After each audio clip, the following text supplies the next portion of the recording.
Thank you so much. That is absolutely fantastic. Mel, what a lovely introduction.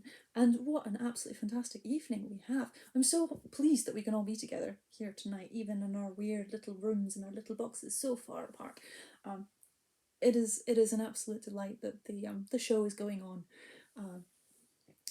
To use a common phrase, may I just start out by saying hello? Yes, I am Jo Harker Shaw. I am a poet. I am a storyteller. I am a teacher. I am queer. Give me a wave if you're in the queer community. Yeah. I'm specifically non-binary. I do prefer the pronouns they, them. I can see a couple of you already just going, oh, what does that mean? How do we do that? It's okay. I won't ask you to refer to me in the third person. It'll be fine. Yes, I am Scottish. You can possibly also tell that. I have been in here a long time, and yet cannot shake the accent. You couldn't prise it off me if you tried. Some people say I'm a witch. I'm not going to comment on that. First up, I want to give you a little introductory piece. This is called The Childlike Empress. It's a very important one to me. It's not been published. This is a sneak preview. It's from a collection I'm currently working on called London Gothic. In the beginning, it is always dark. I am a childlike empress, robed in black. I am alone at the tower's top, looking down across a universe of city. I am the queen of blackened rooftops, the witch of the satellite dish. Jackdaws are my familiars. We nest in the hollows of the chimney stack. I have severed my wheat field past, where the fir trees and the mountain streams were polluted by the knife that carved its initials into my bark. I drew tattoos in biro over the scars. I cast an incantation over my own heart, for I am the childlike empress. I am a sorceress sublime, and I claim the rooftop of this city night. I claim it all as mine. I can adopt an adult's guise. I can pretend that I am wise. I can adjust my accent in job interviews and to earn what I decree my daily dues. I have perfected the art of the nod that says, I thought that too. Yes, yes. Believe me, I am one of you. But I am a childlike empress. I am robed in black. I am the queen of my own kingdom. My kingdom is a tower block of ghost souls that haunt corridors, of strange scents, odours, herbal and medicinal, dark, damp and mould, masked with pound-shopped fragrance called warm home. We have rats and spiders. We have a pigeon on the stairwell. She's been there so long, I think she's a ghost, wandering soul condemned. But we have all adapted from our windswept origins, from our loveless blue sky childhoods. We have learned to see in the dark, to travel the underground railway, to live beneath city smog, and the reward is liberty. We look at each other with mismatched eyes, with frightened flags and hopeful signs of who we are. Here we can be ourselves, for we are not outcasts. We have cast ourselves here in the circle. We have changed our names to match our hearts. We have sought a better mother than the one that birthed us. We bind ourselves in love with spells when laws will not oblige us. We are the children of this monstrous city, and we are the turners of the tides. Thank you. Thank you. That is so very, very lovely. Please, I think as Mel has absolutely pointed out, we have the chat function here, and it's been absolutely gorgeous seeing everybody responding in the chat to the poems. I would love to know what you think. As long as it's nice, don't be mean, guys, don't be mean. But the next one I'm particularly encouraging, because the next one is from my collection, The Darkness and the Dawn, which I know a couple of you have mentioned you're familiar with.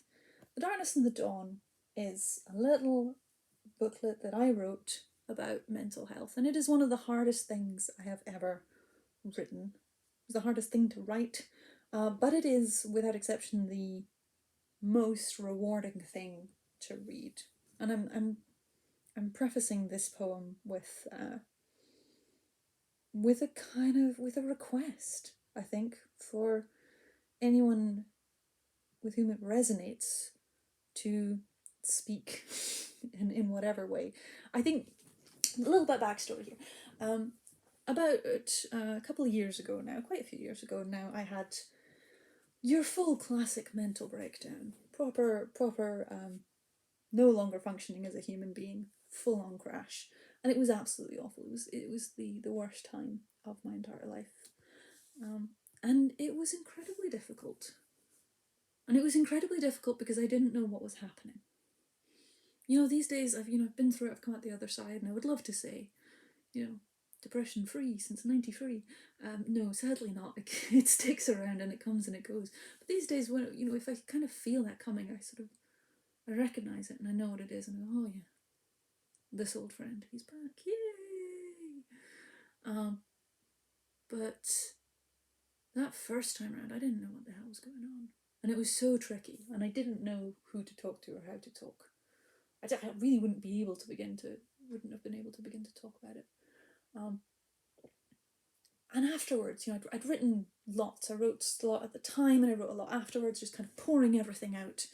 And I sort of thought, what am I going to do with this? Is it indulgent to publish it? It felt kind of embarrassing almost. But I kept thinking about that feeling when I got to the point where I wanted to share what I was feeling, but I didn't have the vocabulary to do so. And I thought, well, if I put this in a book, there is a possibility that one day somebody will read this book and it'll be the book they need in that moment.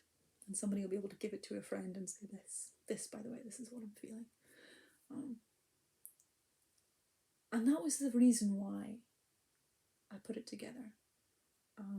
And the reason why it is still available for a free download on my website, on various places. You can find it pretty easily. This is never I've got to make money out of this one. It's just got to be out there somewhere. And so what I have here is it's a version of the poems that are in the book. It's a slightly longer, slightly adapted piece, a lot of which was written right in the heart of it, because it's a strange place. Depression is a place that you cannot escape, and my cell has a lock that does not have a shape. Someone once told me that she'd found a key, but her key wasn't a key. Not to me. It was a thing that looks like a key, but is in fact a thing made of string. And this good friend, she showed me the key and she insisted over and over again it had worked for her. So just try it, she said. But how can you try a key made of string to a lock without shape in a cell made of nothing? Please try to understand that where your lock might be metal, mine might be sand. And I was left alone in this cell without key, and I looked out on a world half familiar to me, for madness is a land very like a land I once knew, but it is 1,000 ways different. It's sharper and new, and I can't ever pinpoint why this land isn't right. But there's an energy in the darkness that holds the city in night. And when electricity crackles through the roots of my brain, I feel that this power might drive me insane, and that is when I think it. That's when the thought enters that to die just might be an awfully big adventure. And my dreams, well, I'll take the chances with the dreams. And even life, I didn't find hard to leave. But deep in my mind, a memory calls out from 1,000 years back, like some wind-carried shout. I remember a memo from a lifetime ago. Don't despair. Pain passes, and darkness brings dawn. And I remember Daniel, and where Daniel has gone. They told him, hold on, but he couldn't imagine it. He wouldn't wait for it. He wouldn't hold on. And now he's a ghost, and he haunts these poor souls who just can't see it, who can't imagine how life can get better. He hovers behind them in the dark hours of night when the demons are strong and it's hardest to fight, and he stays in their shadow from darkness to dawn, and he tells them their future. And he whispers, hold on. So like a child who is told that something is wrong, but doesn't quite know what wrong is. I trust to that memory. I trust in the dawn. I clench tight my fists, and I swear I'll hold on. Thank you. Thank you very much.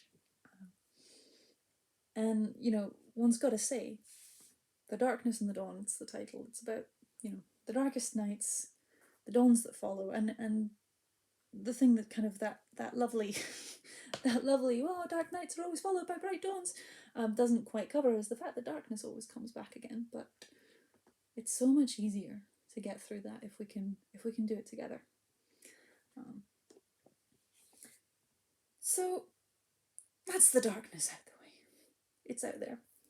I want to encourage anyone who feels that to speak. Find it. Get a copy of the book. Give it to somebody. Say, this is what I'm feeling. Pass it on. It's important to communicate. So I'm a teacher, as I mentioned. Teach creative writing at university. I have a great time doing that. I just get to read books and tell people to write stuff. It's fantastic. Great fun. I recommend it. You should try it. And I have a lot of great fun sessions with my students. Obviously, we're all on internet at the moment, on Zoom. And I came in recently. It was the little sort of chat before the class had actually started, where, everyone's just kind of hanging out, letting everybody catch up for a bit. And it started with one of them going, "Oh my God, I'm so fat." You know this when people say this, usually women, sometimes you get men as well, but it's almost always not the fattest person in the room. When that happens, it's always, "God, I'm so fat." And then they sort of start having this little competition about who was the worst in whatever way, and someone's going, "Oh, I'm so fat. Oh, I'm so ugly. Oh, my hair is such a mess." And then one of them kind of going, been going on a little bit, this self-bashing, and then one of them went, "You guys are all young, you don't know what's happening, you've got your whole lives ahead of you. I'm 24, I'm nearly dead." Now, without giving too much away, I am older than 24. And so I just called this up and I was like, one, there's a politeness thing that you don't say that 24 is ancient. And of course, as soon as I go and hello, how old do you guys think I am? By the way, I am older than I look. I've got quite a baby face. Pros and cons to that. And we were sort of having this chat. So there's two things going on here. The absolute ludicrousness of all these things that we think are bad. Weight, age, having crinkly hair. They're not bad. They're just not bad. They're only bad because some magazine somewhere has said that they're bad, and a bunch of people have believed it because it helps them to sell products, and then other people just believe it because everyone's saying it. It's an awful, awful thing. The other thing that really gets me about that is how much harsher we are to ourselves than we are to other people. As soon as I come in and go, "Hey, I'm like quite a bit older. I'm more than a decade older than you," people will go, "Oh, no, but you're so young." If you're sitting there moaning about how fat you are and someone who is clearly several stone heavier than you goes, "I'm fat," you're like, "Yeah, no, but you're fine. You're fine. You're beautiful." Yeah, we have such harsh standards for ourselves, and we've got to not.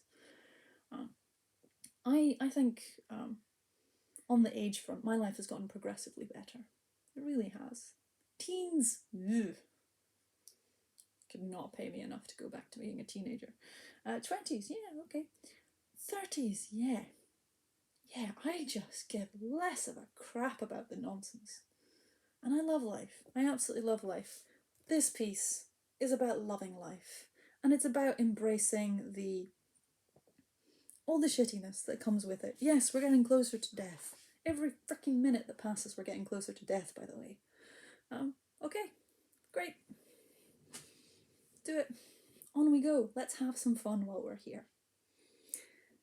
I am like autumn. No, I am autumn. I am slight austerity with eccentricity's flair. I am the dance of beauty in a green world that is turned red golden. I am the last dance before death. For I shall grow old and die, and then I shall grow again. I won't be quite as I was. A different body with ever-changing eyes, ever moving through the times, through the same home, the same school, same town, same train, same place, all and all and all, but it will never stop until we have enough. For even growing old is a kind of growing up. So I want you to enjoy your autumn, to enjoy the reckless dance of leaves as they're caught up in the golden breeze. This is your autumn. This is your fall. You have to love the autumn, or else you haven't lived at all. Ladies and gentlemen, I've been Jo Harker Shaw. Thank you so much for your time tonight. It has been an absolute pleasure. Thank you.